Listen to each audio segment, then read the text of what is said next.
Sabi, naku, kay Pangulong Bongbong Marcos na naman ibibintang itong pagkakakulong ho ni dating Pangulong Duterte. Samantalang ho, mga kababayan, 2017 pa lang ho, kinasuhan na nila Trillanes kasama po yung mga pamilya ng biktima. Noon po sila pumunta doon sa ICC. Kasi nga ho, nung panahon na yon, paano mo nga naman kakasuhan ng dating Pangulong Duterte? Siya ang presidente nun. Tingin mo uusad, tingin mo may mangyayari. Mukhang wala ho, di ba? Kaya ito po, yung grupo ni dating Senador Trillanes, drumekta ho, mga kababayan, doon mismo sa ICC. Di ba? Sabi nung daddy ko, nung ni Pulong, hindi, ganda kasi nung anak eh. Akala mo ba matatahimik ang mga tao pag pinakulong mo si PRRD? Yung iba, masaya.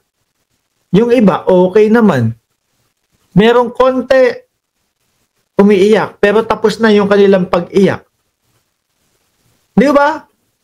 Yung iba, sila Bongo, may papitsa-pitsa pa, si Bato de la Rosa, may kung ano-anong sinasabi.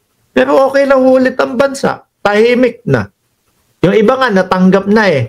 At sabi nga ho, nung inyong ina, tanggap na niya, may acceptance na siya. Kung ano man ang mangyari. O, di ba?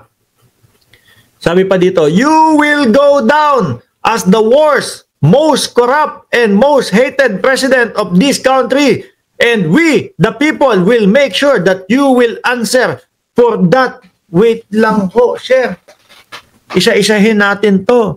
You will go down as the worst, most corrupt. Si Pangulong Bongbong Marcos nga, ito yung nagsisiwalat ng matinding korupsyon sa ating bansa Lalong-lalo na ho yung nangyayari diyan sa DPWH. Tapos most corrupt si Bongbong. And most hated president. Sandali lang. DDS siguro. Ayaw kay Pangulong Bongbong Marcos. Dahil nga yung mga nangyayari diyan kay dating Pangulo. Tingnan mo yung mga kakamping. Dati ayaw kay Pangulong Bongbong Marcos.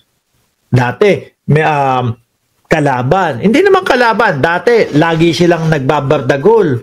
Ngayon hindi na. We support Bongbong Marcos dahil sa mga ganito, dahil sa ginagawa ni Pangulong Bongbong Marcos.